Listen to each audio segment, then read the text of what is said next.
Hey there. So this next video is on how to blitz. And blitzing is important because that is something that you can do in your everyday life. A lot of people join the company and say, I don't know how to blitz. I don't know what to do and I'm nervous. And you don't have to do anything, and you don't have to intentionally wake up in the morning and say, I am going blitzing today. You can, girl, guy, whoever, go for it if you want to go blitzing. And I've done that before, but you learn to just incorporate it into your everyday life. Like, everybody has errands to run, to the grocery store, to the gas station, whatever, nail salon. So you incorporate that into your daily life, and that's how I blitz. And you see what I dress like. I dress like this. I put this on today simply to go to the grocery store and gas station. And I pretty much only wear It Works gear every single day unless I'm not going anywhere at all. And tonight, since I don't have any It Works gear that's really professional, I'll be wearing dress clothes, not It Works gear, but I will also have the lanyard around my neck. So no matter what you wear, you want to be decked out in It Works, black, green, and bling. I even have the bling on the shoes, the black and green, the bracelet. I'll put the lanyard on, but you're going to draw attention to yourself if you do that. And sometimes people ask, sometimes they don't. So let's assume that they don't ask you, hey, what is the crazy wrap? Or why are you wearing all that black and green? Let's assume that they don't ask. And I went over this scenario with a distributor earlier today, and she said that she had approached some people at McDonald's on the playground, and it didn't turn out so great. And I told her in the beginning, I was the same way. Like, I was just running up to people and telling them, I found this great new company, and I didn't even care about the products. I was just like, let me wrap you, and then you're going to sign up as a distributor. And it did work a lot of times, but I've learned since then to be much pickier and a little more choosy about who I let into my business, because, hype and all of that, those people are not going to stick around. They didn't stick around for me, and they're probably not going to stick around for you either. It has to be someone who's truly interested in owning their own business. We'll talk about that in the next video. But let's say that we're at McDonald's on Playland, and a mom sits down beside me. Number one, always have your Blitz cards with you. And on my Blitz cards, I don't just put my name and my website. The first thing that it says is, let me see if I have one laying right here that's got all these are blank, but it says, look me up on Facebook, Carla Sanders Higdon, because I want to be able to stay in touch with that person. And then beneath that, I have my At Work site and my email, I believe. So that there's plenty of ways that they can get in touch with me.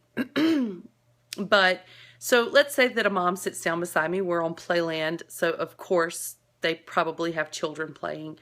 And I wouldn't just say, hey, have you tried that crazy wrap thing? Some people do, but it's not nearly as effective as building a relationship with that person. Finding common ground, building rapport is what it's called. And I'm telling you, I don't care who says what to me. At some point, they are going to bring up something, because my mind is spinning the entire time. And I'm listening to them, but my mind is spinning the entire time thinking, okay, is she saying something about her child being sick because I'm going to bring up the greens? Is she saying something about how, her husband works a million hours a week so that she can stay at home as a stay-at-home mom or whatever? And I'm going to tell her, oh my gosh, I know, blah, blah, blah. But here's a scenario. You want to strike up a conversation, you can always turn to her and say, oh, your son or daughter is so cute. I remember when mine were that young. I sure miss it. They grow up so fast. And most people are going to agree with you and say, yes, they do grow up so fast. And I'm going to say, how old is your child? 3, 4 years old? And they're going to talk. And if you will always ask a question, most people eventually will start spilling the beans. And by that, I mean, they'll tell you information that you're not even asking. Because most of the time, stay-at-home moms, or even if it's a stay-at-home dad or whatever, or anybody in general, no matter what the conversation is about, if you ask enough questions and you truly seem like you are interested in what they have to say, and for me, I am interested in what they have to say. I'm a people person, and I love listening to people, and I love talking to people. So if you will ask the right questions and seem genuinely interested in what they have to say and be genuinely interested, then they're eventually going to say something where you can say, oh, really? Well, guess what? Because let's say that she keeps talking about the child, and eventually, if she hasn't said anything, you could say, so what do you do for a living? Because at that point, you've already chit-chatted with the person and established a little bit of, a conversation, a friendship.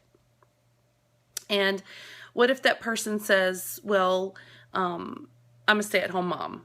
Oh, if they say that they're a stay-at-home mom, boom, I'm fixing to get them right then. And I'm going to say, oh, really? So what does your husband do? I'm not going to just dive into it, but it's definitely a good thing to hear stay-at-home mom.